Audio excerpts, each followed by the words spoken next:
Assalamualaikum warahmatullahi wabarakatuh. Kembali lagi di channel Jagat Mencekam. Kali ini Jagat Mencekam akan menceritakan satu kisah yang berjudul Tumbal Pesugihan Mie Ayam. Tanpa menunggu lama lagi, kita mulai ceritanya. Selamat mendengarkan. Di jantung sebuah desa yang tenang, di pinggiran Jawa Tengah yang diselimuti kabut pagi, hiduplah seorang penjual mie ayam keliling bernama Pak Ali. 5 tahun lalu, kisahnya hanyalah potret perjuangan yang tak kunjung usai. Gerobaknya ringkih, reot dimakan usia, dengan cat yang terkelupas dan roda yang berderit nyaring. Hanya 5 mangkuk usang yang ia miliki, dan pelanggannya bisa dihitung jari, seolah takdir enggan berpihak padanya. Hidupnya pas-pasan, dihimpit kebutuhan dan keputusasaan yang menggerogoti. Namun, angin nasib berbalik dengan kecepatan yang mencengangkan. Hanya dalam kurun waktu yang singkat, seolah disulap oleh tangan tak terlihat, gerobak mie ayam Pak Ali berubah drastis.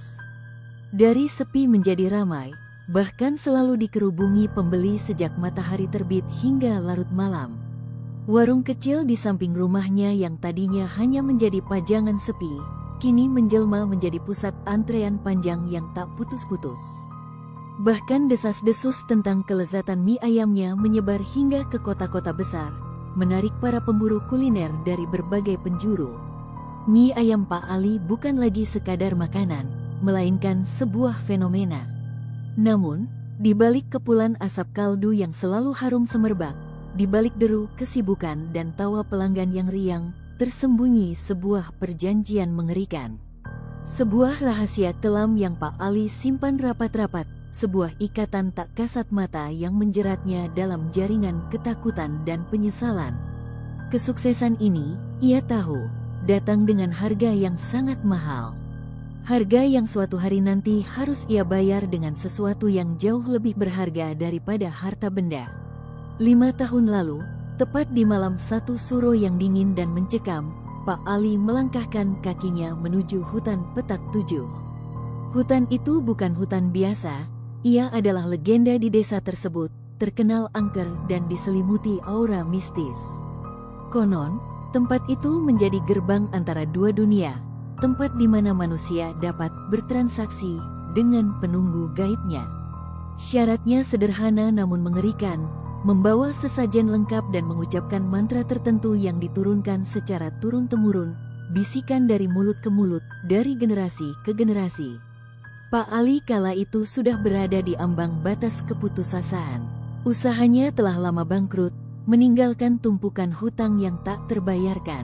Istrinya terbaring sakit, kesehatannya terus memburuk, membutuhkan biaya pengobatan yang tak sedikit. Dan yang paling menyayat hati, Raka, putra sematawayangnya, masih bayi mungil yang tak berdosa, membutuhkan masa depan yang cerah. Dalam kegelapan malam yang pekat, di bawah naungan pohon beringin tua yang menjulang tinggi, Pak Ali berlutut. Tangannya terkepal erat, matanya menatap kosong ke depan. "Saya mau sukses," bisiknya, suaranya bergetar menahan tangis. "Cukup, kaya, saya tidak peduli apapun yang harus saya korbankan. Tapi saya cuma punya satu anak, kalau itu harus jadi syaratnya, saya siap." Ia menutup matanya, menyerahkan jiwanya pada kegelapan yang menguasai hutan. Tiba-tiba, kabut tebal menyelimuti area itu, disusul dengan munculnya sosok tinggi menjulang. Kulitnya gelap kelam, seolah terbuat dari bayangan malam itu sendiri, dan matanya merah menyala seperti bara api, menusuk ke dalam relung jiwa Pak Ali. Suara sosok itu berat, serak, namun menggema di seluruh hutan, seolah berasal dari kedalaman bumi. "Kau akan sukses," kata sosok itu, "melebihi impian terliarmu.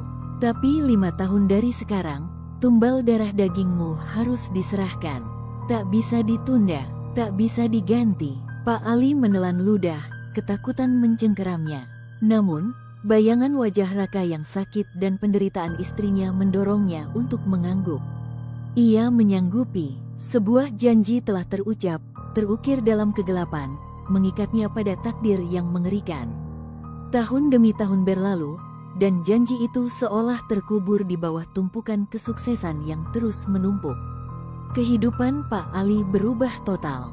Hutang lunas, istrinya sembuh, dan Raka tumbuh menjadi anak yang pintar, sehat, dan manis. Senyumnya selalu membawa kehangatan. Pak Ali menikmati hasil dari transaksinya, hidup dalam kemewahan yang dulu hanya bisa ia impikan. Namun, ia tak pernah melupakan janji itu. Tepat di ulang tahun Raka yang kelima, ketenangan itu mulai terenggut. Seolah alarm mistis berbunyi, Pak Ali mulai mengalami gangguan-gangguan aneh. Suara gaib sering muncul di dapur saat tengah malam, bisikan-bisikan dingin yang menyelinap ke telinganya. Waktunya sudah tiba. Suara itu mendesis, penuh tuntutan. Bawa anakmu ke hutan malam ini. Keringat dingin membasahi tubuh Pak Ali. Ia tahu apa yang harus ia lakukan, namun hatinya hancur berkeping-keping. Dengan langkah berat, ia mencoba melaksanakan perjanjian itu. Ia mengajak Raka ke arah petak 7, berpura-pura mengajak piknik di pagi hari. Raka, dengan kepolosan anak-anak, mengikutinya dengan riang. Namun, sesampainya di bibir hutan, pemandangan mengerikan terjadi. Tubuh Raka tiba-tiba kejang-kejang. Matanya memutih, bola matanya berputar tak terkendali, dan mulutnya komat kamit mengucapkan kata-kata yang tak dimengerti, seolah dirasuki. Lalu, ia pingsan, tubuh kecilnya terkulai tak berdaya. Pak Ali panik, segera membawanya pulang. Malam berikutnya, percobaan diulangi, dengan hasil yang sama. Gagal lagi, tubuh Raka seperti dijaga sesuatu, seolah ada dinding tak kasat mata yang melindunginya dari kekuatan jahat. Bahkan Pak Ali bermimpi, seseorang bersorban putih muncul di hadapannya. Sosok bercahaya yang dengan tegas menahan makhluk gaib dari menyentuh anaknya. Sosok itu tak berbicara, hanya sorot matanya yang penuh peringatan. Makhluk pesugihan murka. Suara-suara di dapur semakin intens, bisikan-bisikan berubah menjadi raungan kemarahan. Anakmu tidak bisa disentuh, suara itu menggelegar, memenuhi pikiran Pak Ali. Maka kau harus menggantikannya. Perjanjian itu berbalik. Pak Ali, sang pencari kekayaan, kini menjadi tumbal pengganti. Ketakutan yang sesungguhnya baru saja dimulai. 3 hari setelah percobaan terakhir yang gagal, desa dikejutkan oleh kabar duka. Pagi-pagi buta, matahari bahkan belum sepenuhnya menyinari bumi, Pak Ali ditemukan tewas membusuk di dalam gerobak mie ayamnya sendiri. Pemandangan itu begitu mengerikan. Tubuhnya membiru, bengkak, dengan mata terbuka lebar yang memancarkan kengerian terakhir yang ia rasakan. Tangannya membiru pula, mencengkeram erat sebuah mangkuk yang masih berisi mie ayam setengah jadi. Yang paling aneh, mie ayam di dalam mangkuk itu masih hangat dan mengepulkan asap, seolah baru saja dimasak, padahal tak ada api menyala di bawah gerobak. Bau busuk mayat Pak Ali bercampur dengan aroma gurih mie ayam yang anehnya masih tercium. Warga desa panik, desas-desus menyebar seperti api di rumput kering. Namun, bagi keluarga besar Pak Ali, terutama Bu Lela, kakaknya, ada sesuatu yang sangat janggal. Bu Lela, seorang bidan tua yang dikenal punya indera keenam, merasakan firasat buruk yang mendalam. Ia merasa kematian ini bukan sekadar kematian biasa. Ada rahasia yang terkubur di baliknya. Setelah pemakaman yang diselimuti suasana duka dan kebingungan, Bu Lela mulai merasa gelisah. Firasatnya tak pernah bohong. Ia mulai menyusun potongan-potongan teka-teki dari perubahan sikap adiknya selama 5 tahun terakhir. Pak Ali yang dulu sering sakit-sakitan, tak pernah sakit lagi sejak kesuksesannya. Ini aneh, pikir Bu Lela. Ia sering pulang malam diam-diam, bahkan mengendap-endap seolah menyembunyikan sesuatu dari istrinya sendiri. Yang paling mencurigakan, Pak Ali tak pernah mau orang lain bantu masak di dapurnya. Bahkan istrinya sendiri dilarang keras masuk saat ia meracik bumbu. Ada pula kebiasaan aneh Pak Ali yang sering membawa Raka ke arah petak 7 dengan berbagai alasan yang dibuat-buat. Raka sering pulang dengan wajah pucat dan tubuh lemas. Dan tentu saja, mie ayamnya terlalu enak, terlalu sempurna. Rasanya seolah bukan buatan tangan manusia biasa. Firasat Bu Lela semakin kuat. Ia mulai bertanya-tanya, bisikan-bisikan aneh di telinganya semakin jelas saat malam tiba. Apa sebenarnya rahasia di balik kelezatan mie ayam itu? Mengapa Raka sering menggambar makhluk besar bermata merah yang menyeramkan, padahal tidak pernah melihatnya secara langsung? Dan, kenapa setiap malam, ia masih mendengar suara gerobak mie ayam dari halaman belakang, meskipun Pak Ali sudah tiada? Pertanyaan-pertanyaan itu terus menghantuinya, mendorongnya untuk mencari jawaban, meski ia tahu risikonya. Rasa penasaran dan firasat kuat mendorong Bu Lela untuk melakukan sesuatu yang nekat. Diam-diam, saat semua orang terlelap, ia menyelinap masuk ke dapur Pak Ali yang selama ini terkunci rapat. Bau amis yang samar-samar tercium di balik aroma rempah mie ayam yang masih menempel, membuat bulu kuduknya merinding. Di dalam, ia menemukan hal-hal yang jauh lebih mengerikan dari dugaannya. Sebuah panci besar berisi cairan hitam pekat yang berbau busuk menyengat tergeletak di sudut. Baunya bukan bau bumbu mie ayam, melainkan bau busuk yang memualkan. Satu rak penuh botol-botol kecil berjejer rapi, masing-masing berisi benda-benda menjijikkan. Ada gumpalan rambut, potongan kuku, dan bahkan gigi manusia yang sudah menguning. Bu Lela menahan napas, jantungnya berdebar kencang. Sebuah kain kafan setengah terbakar terlipat di bawah meja, seolah baru saja digunakan dalam ritual aneh. Dan yang paling membuat merinding, sebuah lukisan tua dengan tinta merah yang kering, bertuliskan aksara Jawa kuno yang tak ia pahami, namun ia tahu itu bukan aksara biasa. Di belakang dapur, ia menemukan sebuah sumur tua yang ditutup rapat dengan besi tebal dan dirantai berkali-kali, seolah ada sesuatu yang sangat berbahaya di dalamnya. Bu Lela teringat ucapan Raka beberapa hari sebelumnya, saat anak itu demam dan mengigau. Om yang di sumur suka cerita ke bapak tiap malam, Raka bergumam, matanya terpejam. Bu Lela merasakan dingin menjalar hingga ke tulang. Siapa, Om, yang dimaksud Raka? Apakah itu sosok di balik pesugihan Pak Ali? Raka semakin menunjukkan perilaku aneh. Ia bisa mengetahui nama orang yang baru ditemui tanpa diberitahu sebelumnya, bahkan menceritakan detail tentang masa lalu mereka.